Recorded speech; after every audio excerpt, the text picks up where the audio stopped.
King of Hip-Hop Kendrick Lamar has signed, sealed, and delivered like Stevie Wonder at the Super Bowl halftime show, being the headliner for one of the biggest sports events representing the hip-hop culture and black people, where Kendrick Lamar's presence on the Super Bowl stage felt bigger than life. Bigger than the what? Bigger than Jermaine Cole and his ex-boyfriend, Drizzle Pie. Biggest the what? Biggest the what? Biggest the what? Biggest the Super Bowl.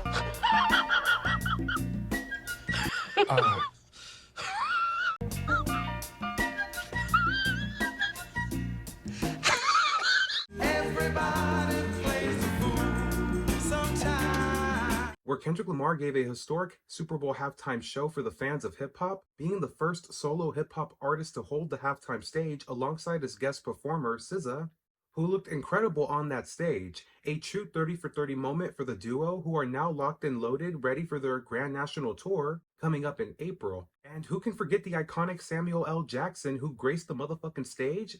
It's your uncle, Sam. This is the great American game. Playing Uncle Sam, narrating Kendrick's Black America video game themed performance with a Compton, California twist, with Uncle Samuel L. Jackson making sure that the Super Bowl halftime stage didn't get too ghetto for certain people who were attending the Super Bowl show. The ghetto! The ghetto! The ghetto! You can't put too much sugar in the milk, Kendrick, but I'm happy he did and said, Fuck integrity, fuck your pedigree, fuck your feeling, fuck your family, fuck your land, fuck your children, fuck your wives, who am I, not your father. But even Samuel L. Jackson as Uncle Sam could not stop Kendrick Lamar representing black culture and hip-hop culture all in the same breath. And nobody could have prepared me for the Queen of Tennis, Serena Williams, looking very lovely, crip walking to Not Like Us, to further embarrass her longtime girlfriend, Drizzle Marie.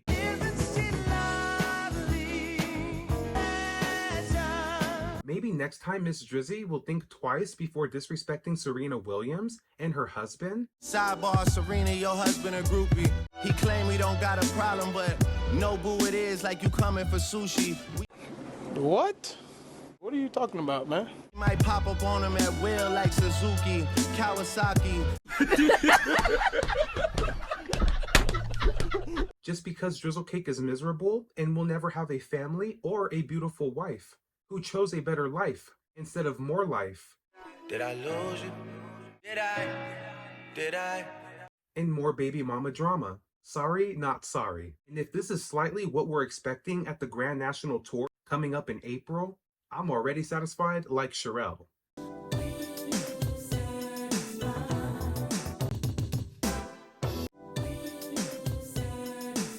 Very satisfied, Kendrick. Thank you.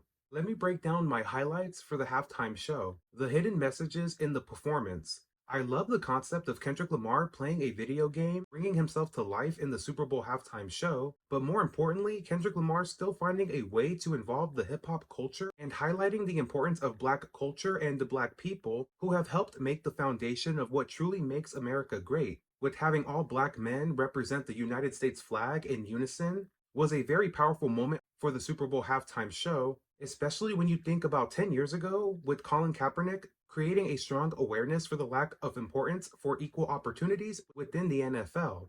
Truly a full circle moment for Kendrick Lamar representing his black pride, but also his support for Black America and anybody black in this country and all over the world. So when somebody asks you who gave the most historic black Super Bowl halftime show in history, tell them Kendrick did it. Tell him Kendrick did it. Put the West back in front of shit. Tell him Kendrick did it. We love that you're tripping, Kendrick. Like, hi, have you ever been a joint? going into Kendrick Lamar's set list, I was really excited at the very beginning with Kendrick Lamar giving a full version of the GNX snippet that was included for his initial promotion for his GNX album, further indicating that we're going to get a deluxe album, which I'm totally fine with, as GNX is easily becoming one of my favorite albums from Kendrick Lamar. But better than that record, I was really hyped when I heard Kendrick Lamar deliver a new message to hip-hop fans and to Peter Pan Graham before performing his iconic Not Like Us record, where Kendrick Lamar wants to play everyone's favorite song, but it might be a problem since a certain pound cake likes to sue. Cake. Get them a red nose, they clown cakes. Want to perform their favorite song, but you know they love to sue. What song? Yeah, that song. Cake. then reminding the audience that this moment is bigger than music, like 40 Acres and a Mule. 40 acres and a mule. This is bigger than the music. The promise made to formerly enslaved African Americans in America after the Civil War to provide land and resources, a promise that the US government failed to do by redistributing the land and the economic hardship that Black Americans faced during slavery. And not to mention, Yeah, they tried to rig the game, but you can't fake influence. and shit got Crazy, scary, spooky. and very hilarious, when the king of hip-hop, Kendrick Lamar, was staring directly in the camera looking at Drizzle Cake with a smile that will be a meme for the next decade. And if you thought the Recording Academy went wild screaming out A minor,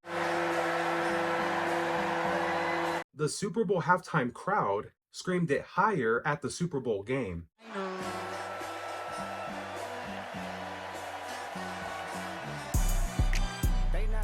No. And I'm very happy that SZA and Kendrick chose to perform Luther and their iconic record, All the Stars. Even though I would have been here for 30 for 30, I don't think that record compares to All of the Stars from the Black Panther soundtrack and Luther, that is a top 5 record on Billboard to this day. Overall, I was very impressed with Kendrick Lamar having the setlist include records from GNX and also records from Damn, including DNA and Humble.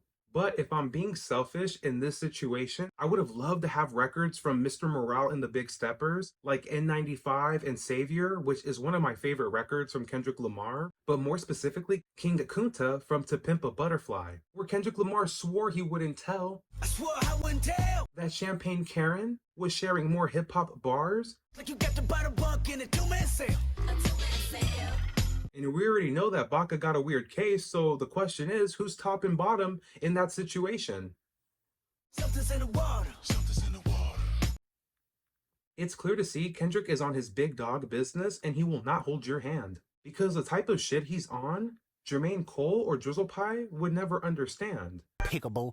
Even though this is a small part of the halftime show, Kendrick Lamar's outfit just resembles so much greatness coming from his new record label, represents the dominance that Kendrick Lamar is going to have this year in 2025 as a CEO for his PG Lang label, and many more great things coming from the agency in the next year.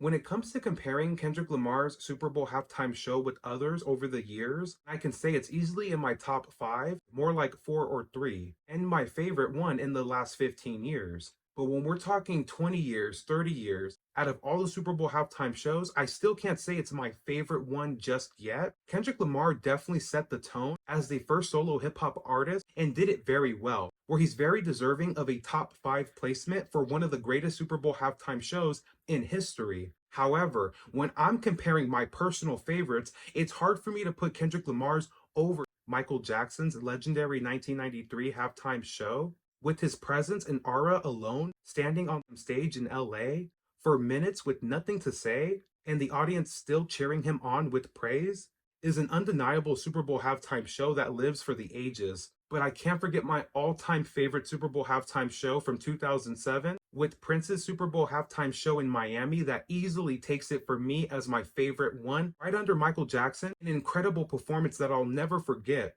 where the legend himself has his guitar on that Super Bowl stage in Miami with actual rain coming down while playing Purple Rain. Purple rain.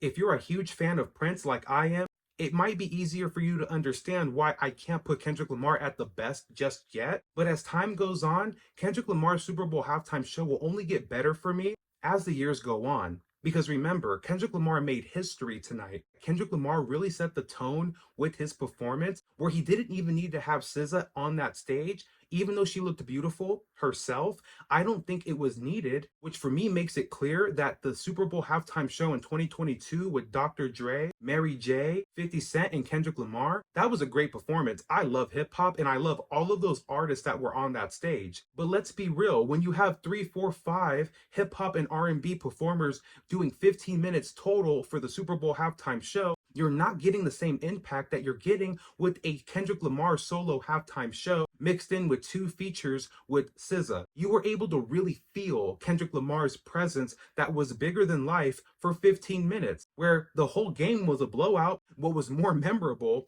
was the actual halftime show. And the fact that Kendrick Lamar was able to do it as a hip hop artist just proves that he retook the genre from a culture vulture like Drizzle Cake. And more importantly, outside of hip hop, Kendrick Lamar is proud to be black alongside all the other minorities. Shout out to my Mexican, my Latino people, Asians, natives, Indians, all of them. They all make America. But right now, Kendrick Lamar's focus, like it's always been, is his people and the love of black people in this country. Thank you so much for watching. Let me know what your thoughts are about Kendrick Lamar's Super Bowl halftime show. Is it one of your favorite halftime shows of all time? If so, is it top 5, 4, 3, 2, 1 on your list? Please don't forget to like, comment, and subscribe.